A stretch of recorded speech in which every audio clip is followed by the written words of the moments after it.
Hola, mi nombre es Juan Andrés Ligero y este vídeo forma parte de una serie de vídeos para intentar explicar o dar apoyo al diseño de lecciones metodológicas para la evaluación de impacto. Bien, este vídeo se titula Los grupos de comparación, que puede ser complementario tanto al vídeo diseño experimental o diseños experimentales o diseños no experimentales. Bien, los grupos de comparación es un grupo con el que poder comparar la población que recibe o el grupo que recibe el programa. En el diseño experimental no hay problema, porque la propia definición del diseño implica la conformación del grupo de comparación. Tenemos la misma población que es dividida al azar. Uno de ellos recibe, el subgrupo A recibe el estímulo, el programa, y el subgrupo B no. Tiene que recibir una experiencia, vivir una experiencia similar al programa, pero sin efecto, por decirlo así, una experiencia placebo. Bien, en el caso de la diferencia de diferencias del diseño experimental no hay problema porque, como decía, lo exige y se implica en el propio diseño. En los diseños experimentales tenemos que buscar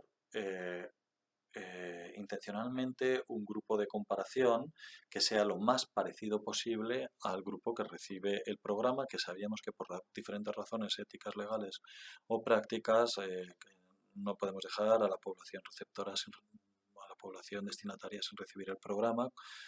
Entonces intentamos buscar un grupo lo más parecido posible, pero ya partiendo de la base de que no va a ser lo mismo, que va a haber otras variables, además del programa, que pueden estar marcando una diferencia. Entonces, hay diferentes estrategias para seleccionar estos grupos. Una puede ser dentro de identificar posibles variables intervinientes dentro de la literatura, de la bibliografía o de la experiencia, otras posibles variables que sepamos que pueden estar influyendo en los resultados, además del programa. Una vez que tenemos un listado de estas posibles variables, buscar qué otras poblaciones, qué otros grupos comparten esas variables con el grupo que recibe el programa. Por ejemplo, la población que se queda en una lista de espera. Obviamente no es la misma población, porque por alguna razón, por algún criterio, se han quedado sin entrar en el programa. Pero se puede parecer bastante, o sobre todo las poblaciones que se hayan quedado más al límite, o los individuos que se hayan quedado más al límite, se pueden parecer bastante a la población que recibe la intervención. Esto es una de las posibilidades. Otra es, por ejemplo, en el caso de un instituto, buscar un instituto de similares características al instituto donde se está aplicando un programa, por ejemplo, de prevención. Para eso, previamente hemos tenido que identificar una serie de variables intervinientes que sepamos o que es lógico pensar que puedan también influir en los resultados igual que el programa. Buscamos entre diferentes institutos aquellos que tengan las mismas puntuaciones. Con esta lógica de buscar grupos con las mismas puntuaciones aparece también el Propensity Score Matching o grupos con las mismas puntuaciones en un índice o en una serie de variables. Que hay una estrategia estadística de intentar construir un índice a través de regresión logística y ver que el grupo experimental y el grupo que hayamos buscado el grupo que hemos buscado de comparación tenga las mismas puntuaciones en este índice, donde puede estar incluido todas las variables relevantes que consideramos que están influyendo en los resultados.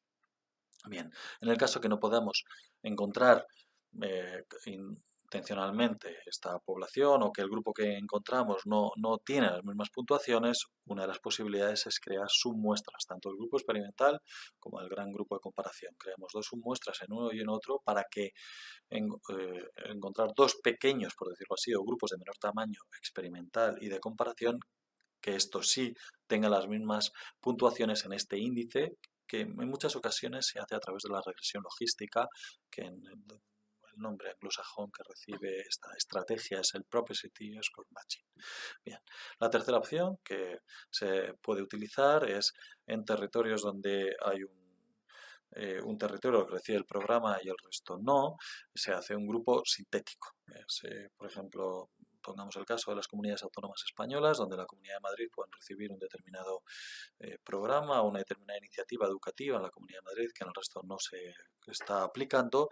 Lo que se hace es también un índice entre el resto de las comunidades autónomas, buscando posteriormente una igualdad matemática en esas variables que consideramos que son relevantes o que pueden influir también en los resultados. Por lo tanto, estas últimas estrategias también requieren de una estandarización estadística. en en las variables que previamente hemos considerado que también están influyendo en los resultados. Por recapitular, en el diseño experimental, el propio diseño nos crea los dos grupos, el que recibe el programa y el que no, que parten de la misma población. En los diseños cuasi experimentales o también en los no experimentales necesitamos identificar los grupos intelectualmente. Primero podemos intentar lo primero que debemos hacer es identificar una serie de variables que consideramos que también están influyendo o que pensamos que es lógico que también influyan en los resultados esperados, además del programa, y ver que el grupo de comparación tenga las mismas puntuaciones en esas variables que el grupo experimental, el que recibe el programa.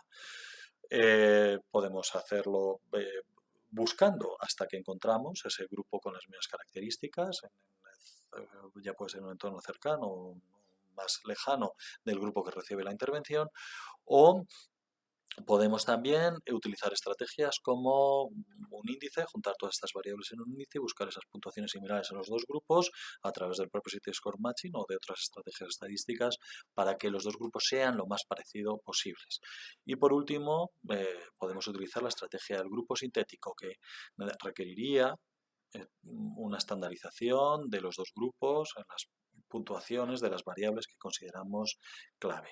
En cualquiera de los casos, estos grupos de comparación reciben el nombre de grupos de comparación no equivalentes para remarcar que no proceden de la misma población.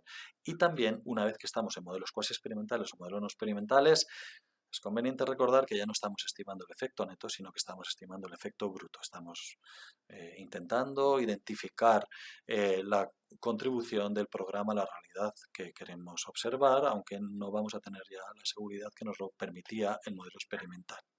Muchísimas gracias por la escucha.